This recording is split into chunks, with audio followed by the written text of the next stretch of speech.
This is the Speak for Yourself podcast featuring the best of Colin Cowherd and Jason Whitlock. I'm your host, Jason McIntyre. Listen, folks, it's Thursday. The NBA Finals are here. And oh yeah, we also had one of our most heated segments in the history of the show. Let's get right to it. Cowherd believes the Warriors need to win tonight or the Cavs will have the confidence they need for the series. Whitlock claims that Draymond Green needs to be awesome tonight since he cost the Warriors the finals last year. Fox Sports NBA analyst Chris Broussard breaks down why LeBron winning is the best thing for the NBA to continue the LeBron versus Jordan debate. Speaking of LeBron James, let me clear my throat here. His comments yesterday on race as a reaction to the racial incident at his LA home sparked, how should I put this, quite the discussion between Mr. Broussard and Mr. Whitlock. You'll want to hear it. Plus, why the golf community will rally behind Tiger Woods in his latest off-the-course issue. Quickly before the show, let me remind you, our NBA Finals predictions are in. Broussard, Warriors in 6. Whitlock, Warriors in 5. McIntyre, that's me, Warriors in 4.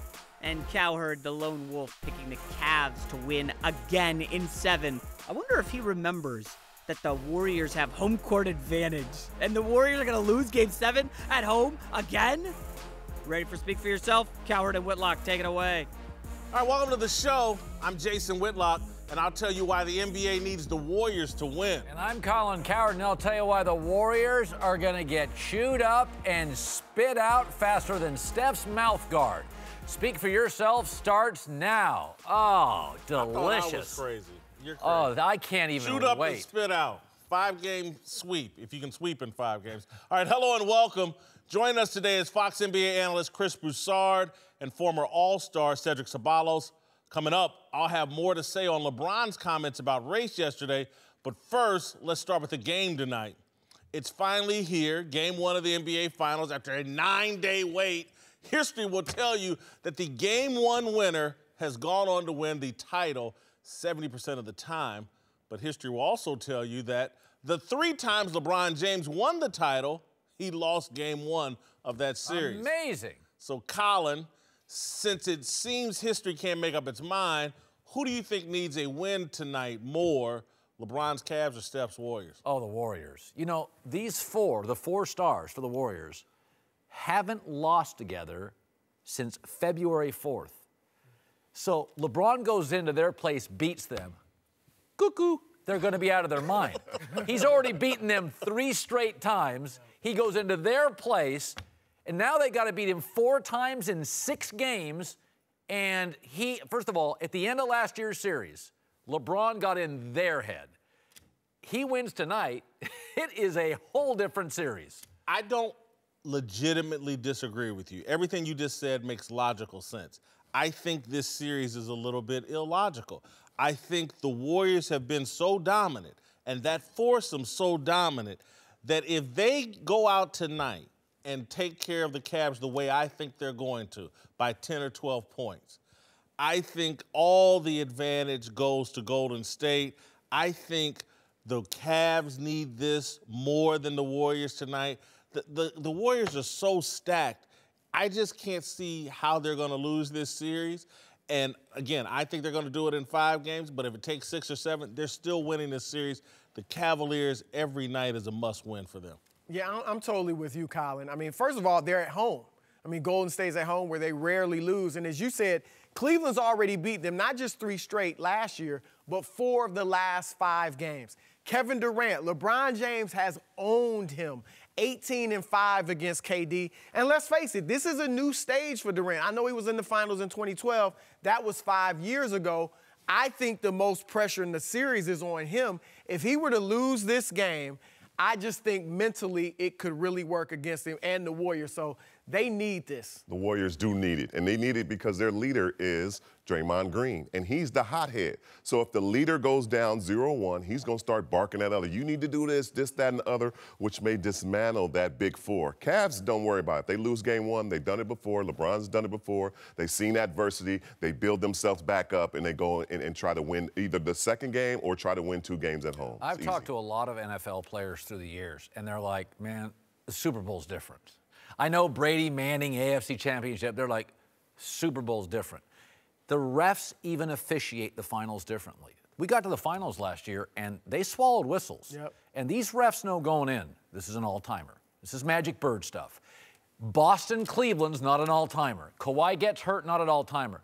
Refs are going to back out and let the more physical Cavs create some opportunities. And not only that, they want the heroes to be heroes. They don't want LeBron, Durant, Steph Curry getting in foul trouble. Good point. And everybody's there watching those guys sit on the bench and cheer. They don't want that. They've seen that before in the past. They don't want that. They want the heroes to be out there. Listen, to me, the way Steph Curry has played in these playoffs and the second half or the last 25% of the regular season, there's so much confidence on the Golden State side that if they get out to the start and the victory that I think, that confidence is just going to build and build and build. And having gone what they went through last year, giving up a 3-1 lead, it will not happen again. The Cavaliers, if they don't win this game tonight, if they're not within a point or 2 or 3, it's over. If Cleveland wins tonight, they don't have a must-win game until June 9th. And think about this. This Warriors team's full of smart guys. You don't think they know they got a break against San Antonio? They were down 25. Kawhi got hurt. I don't think they're thinking about that. But they are aware of it. Because they came back against them in the regular season. So I don't think they're thinking about that. I don't think they're as invincible as you think. I think a bad first half, they go into that locker room like, okay. They tighten a little bit, A 3-1 lead, you're saying their confidence will build. They had a 3-1 lead last year. Exactly. Confidence was the one who bit them in the butt. Everybody thinking, who's going to hold up that second trophy? Who's going to hold? That's what they started thinking about instead of taking care of the Cavs. All right, welcome back. Chris Broussard and Cedric Ceballos are back. All right, let's move to LeBron James, who responded to an incident that took place at his home in Los Angeles where someone vandalized his home, spray painting the N-word on the front gate. LeBron used the incident to make a larger statement about the state of race relations in our country. If this is to shed a light and continue to keep the conversation going on my behalf, then I'm okay with it. My family is safe. At the end of the day, they're safe, and that's the most important. But it just goes to show that that racism will always be a part of the world, a part of America. And, hate, in America, especially for African American, is living every day. No matter how much money you have, no matter how famous you are, no matter how many people admire you, being black in America is tough, and we got a long way to go, for us as a society and for us as African Americans until we feel equal. And I think back to Emmett Till's mom. Actually, it's kind of one of the first things I thought of, and the reason that she had a open casket is because she wanted to show the world what her son went through as far as a hate crime and, being black in America. All right, I came on your show, Colin, earlier today on the Herd and talked about this, and I just want to clarify again. Racism is an issue in America. It's a real issue, and it has real negative impact, particularly on poor people.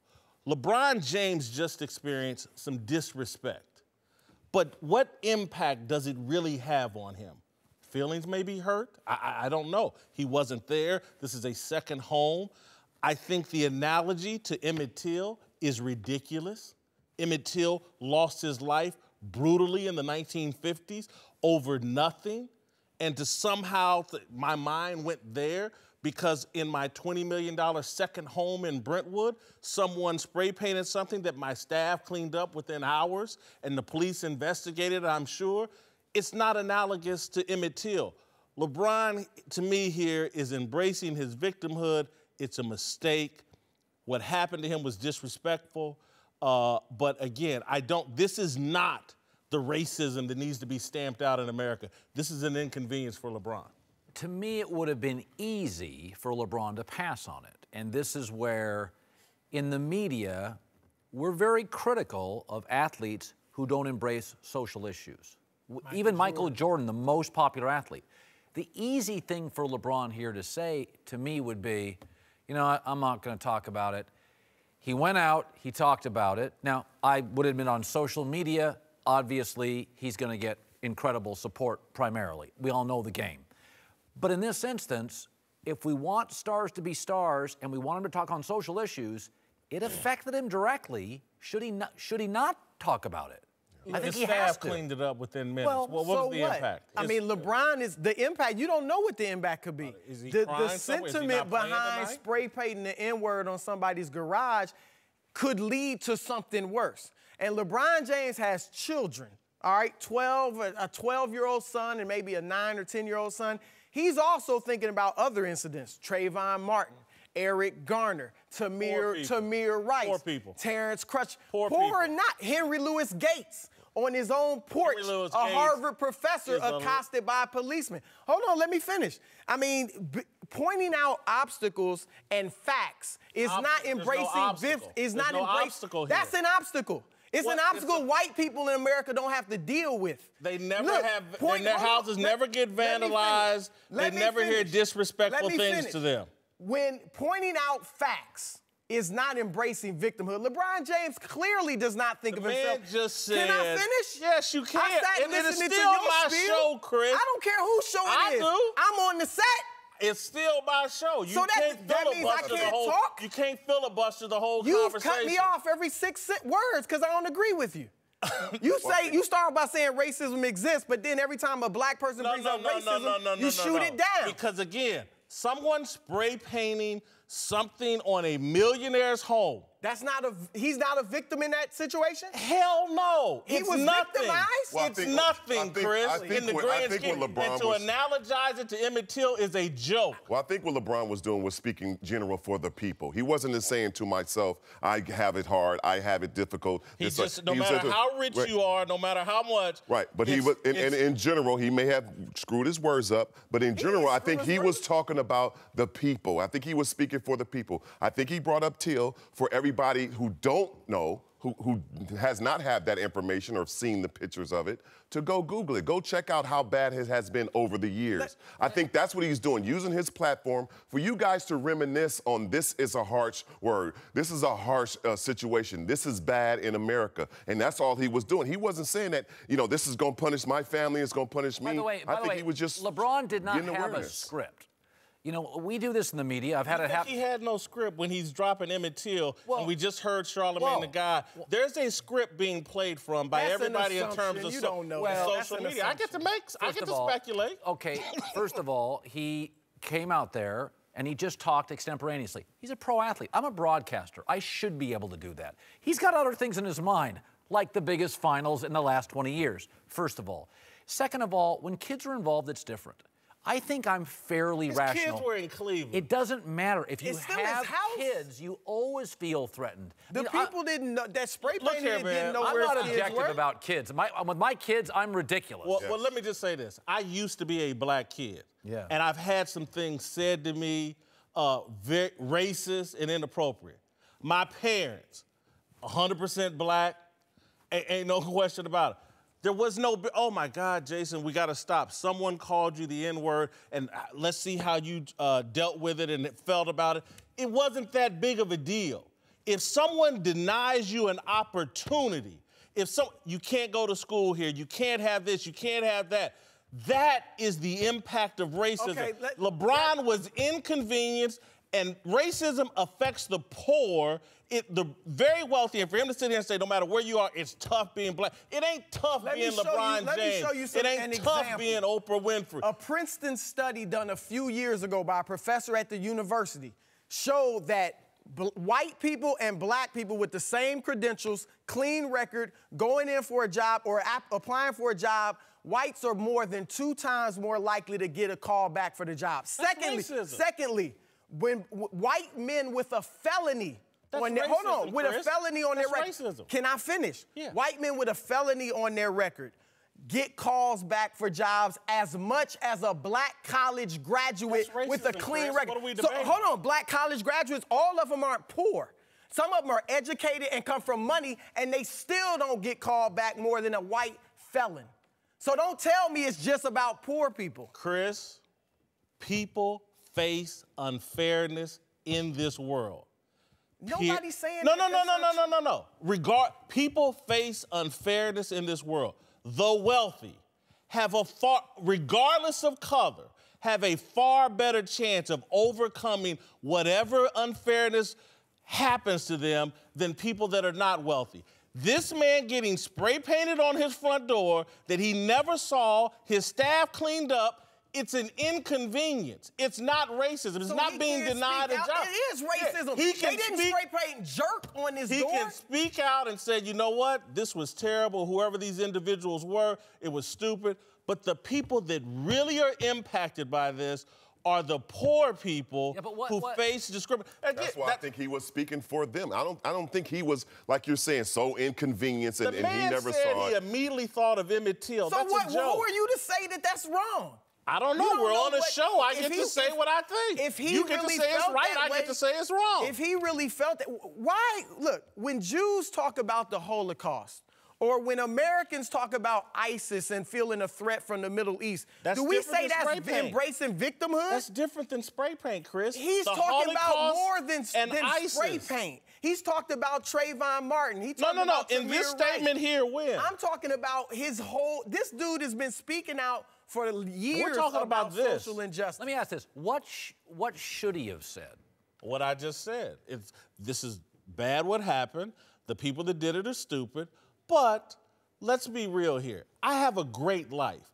The people that are poor, because again, he's not some victim. He's not saying he's a victim. He's saying his life ain't he's tough. Saying black people have it tough in this country. He said black people have it tough. And poor his people degree, have it tough his in this degree, country. like you said, Oprah and LeBron. Oprah and LeBron have it difficult in their type of situations. Like around people with status and money are there. There's still somebody else that may come up and say something bad about Oprah or LeBron. Let's do this. Let's ask LeBron, Oprah, me, Chris, you.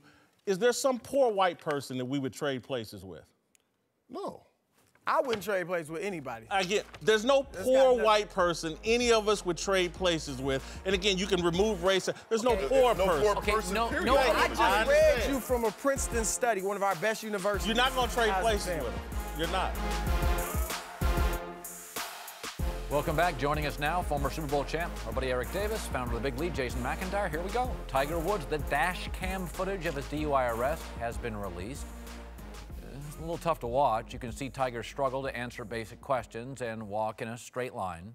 You're going to recite the entire English alphabet in a slow, non-rhythmic manner, meaning you're not going to sing it, okay? Do you understand the instructions? Okay, what were the instructions? Not to sing the national anthem backwards. Not to sing the national anthem backwards? Okay, sir, what I want you to do is go ahead and place your hands behind your back, okay? All right, earlier this week, Jack Nicklaus said he feels bad for Tiger and that Tiger, quote, needs our help. Whitlock, do you believe the golf community will rally around him? Very briefly, but it will not sustain its rally around Tiger Woods. Listen, I'm a huge Tiger Woods fan. Tiger Woods was a jerk in his prime. He was not well-liked. He did not care about people liking him. He was not a guy that was everybody's BFF on the tour. And he treated people, away from the golf or people that beneath him really poorly. So I think it'll be a popular thing to say in the moment. Who couldn't feel sympathetic for the guy? His life is crashing and burning. but will they sustain rallying around him? No. I think they're going to feel like karma's a bitch and Tiger's catching it. Yeah, I mean, I would argue I'm not sure how much they supported him when he was great. All I ever heard was he'll never catch Jack. Jack is golf. Phil Mickelson's golf. Tiger was an icon. That's why I liked him. Tiger was different. He was the exception. He played different. He swore differently. He threw clubs, the red shirt. He was jacked. You know, Eric was just saying he looks like a free safety. I thought he used to on the Masters. I never felt he had support. I really didn't. I remember, I'm a lousy golfer. I would go to public courses, and people were upset that I showed a lot of Tiger highlights. I can remember the people at CBS getting heat because all they showed was Tiger. Yeah, the galleries were quadruple. I never felt he got advertisers. Now, they all jumped on board, but the minute they could jump off, they were out of there, except Colin, Nike. What about the fans? They love flawed characters. John Daly, they've embraced him. He's a bit of a dope, kind of crash and burn, John Daly. What about Dustin Johnson? He had some off-the-course issues. They've embraced him. They like flawed characters. We're all flawed. We're not perfect. And I also think the young golf community, I think the young golf community, Rory, Jordan Spieth, those guys looked up to Tiger. He was an icon to them. And see, they're definitely, they know where they are because he laid the groundwork for all these young guys to come up and make a lot of money. I hope you're that's where I was going. That's where I was going to go. When you say that they didn't like him, they thought he was a jerk. But, you know, the Jordan Spieth, those type guys, they do. They looked up to him. He was their Jack Nicklaus. So they looked up to him. But do I think that the community is going to rally around him? No, I don't. Because think about Tiger. Has Tiger ever asked for help?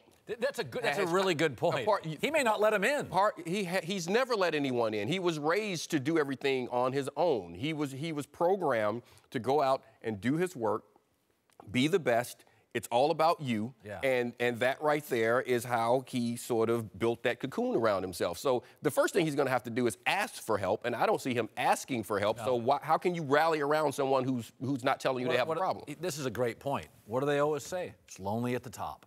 Tiger's Beyonce, it doesn't matter. You get to that level, your trust group is this big when you're that big. Tiger is in that Madonna, A-Rod. They don't have large social circles. Is he still, though? I mean, he hasn't won a major in 7 years. We have a golfer not playing. We have a golfer on this show in a lead topic, hasn't won a major for 9 years. 9 years.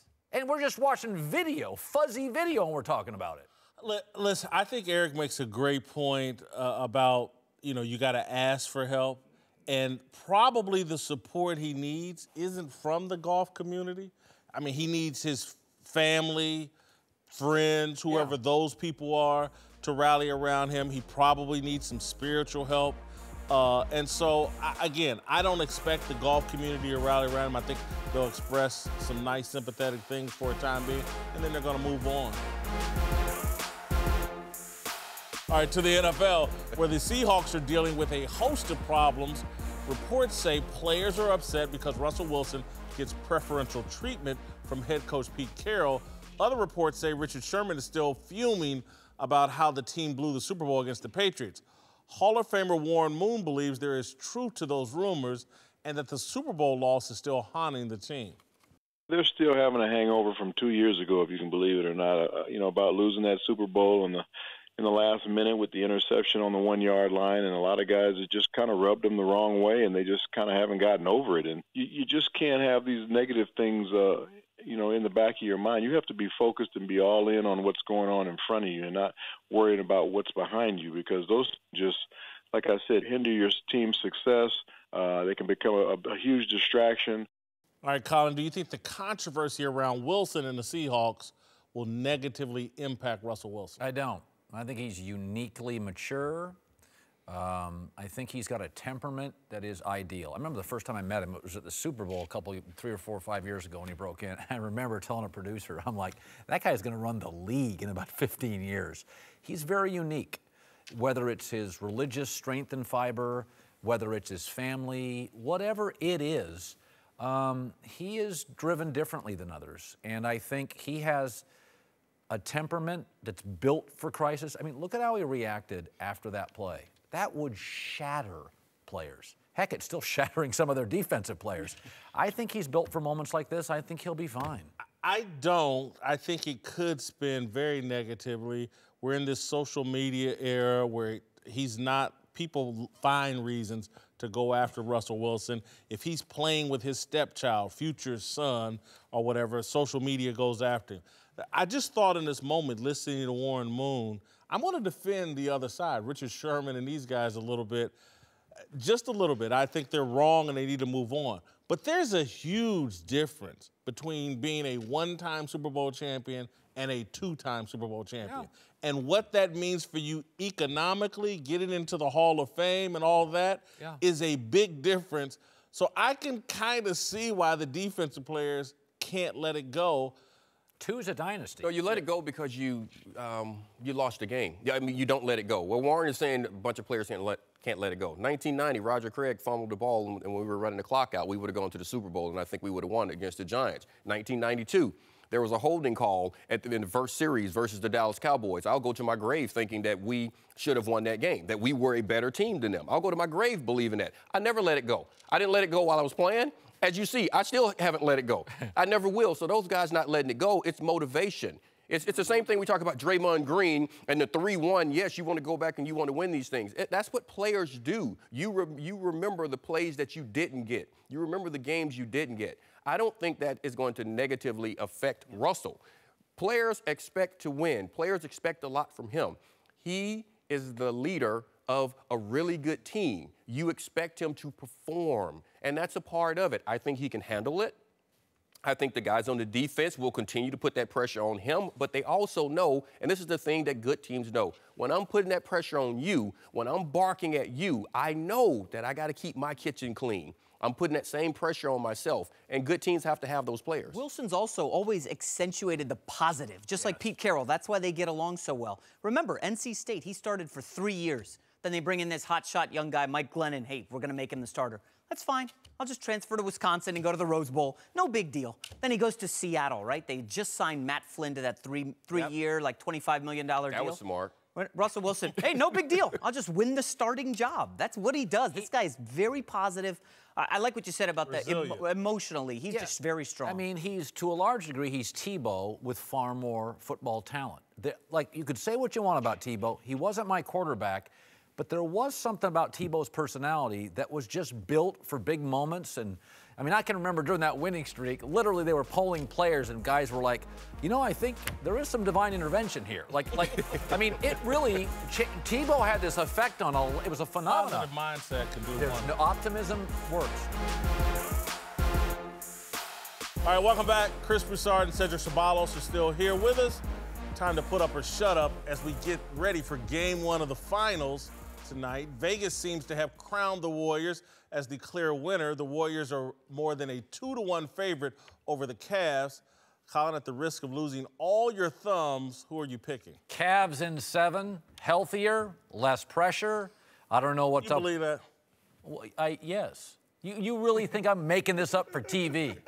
I'm not making it up for TV. I said this. Did I say this to you on the air or off the air? If you took all these guys and you just said fist fight, you'd be like, I take Cleveland. This series is going to get ugly. It's going to get. So now it's UFC. It won't quite be a fist fight. No, but the referees. Cedric said this on my show today. There's too many Hall of Famers here. Refs are going to let them play, and it's going to get physical. And the skinny jeans team is going to say by game 6, we can't take it anymore. The whole problem is that arc they put around half the court, the three-point arc. Not like LeBron can't shoot. I think you want to wear skinny jeans. That's why you're picking the Warriors. I'm going Cavs in 7. I won 7 games. It was just thrilling last year, going 7 games. I'm finally a fan, screaming at my television. I don't care which either team wins. I don't vote for any one of them. I grew up as a Laker fan as a kid. So once the Lakers get back, then I'll have a team. But right now, 7 games for me. I want Channing Frye to be the tip-in after LeBron misses a dunk at the buzzer because he deserves it. Channing Frye? Yes, he lost his mom and his father within a month of this year. So give that guy some love, and that'd be a great send-off of just saying bye to his parents. I'm like you in that I like both of these teams. I'd love to see LeBron win his 4th, and now the GOAT conversation really ratchets up. But I'm thinking Golden State in 6. I think that Cleveland's going to have a lot of trouble guarding them. All that blitzing and trapping they did in the playoffs, they won't even try that against Golden State. But I think they're going to have trouble guarding them. And I think Kevin Love, who's been great for them in the playoffs, especially the conference finals, Draymond's going to be on him, in him, and I don't think Love's going to show up like he did. If Draymond is on Love, that means who's going to take care of the paint? Jaja? And JaVale will only be one of them. Those are the two people that Colin talked about that's going to get fouls. The weak side. Those are the two that will be in foul trouble because Draymond has to take care of the paint. That's what he does. He anchors that defense off. So if he's chasing Love around, that means that paint is wide open. Be constant, but I think he isn't will a gentleman wearing a Cavs jersey number 23 who loves to go to the paint? Remember, LeBron has done two things his whole career. He surprises us.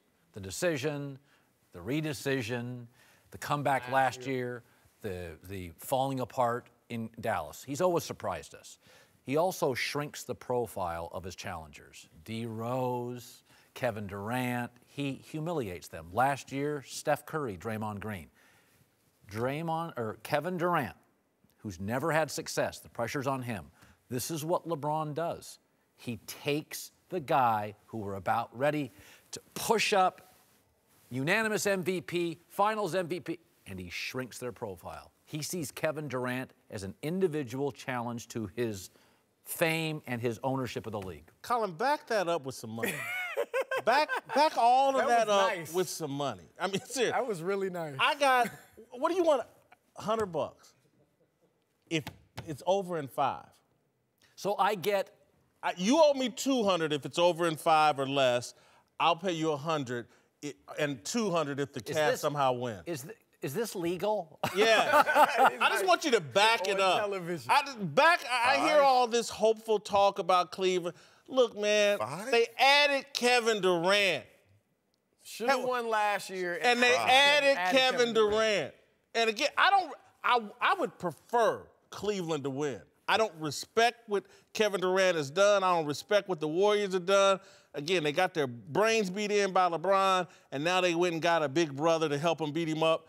But they added Kevin Durant.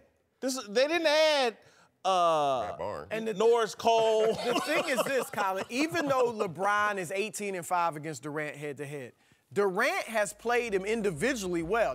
He's averaged 29 points against LeBron, about 6 rebounds. LeBron's at like 29-7.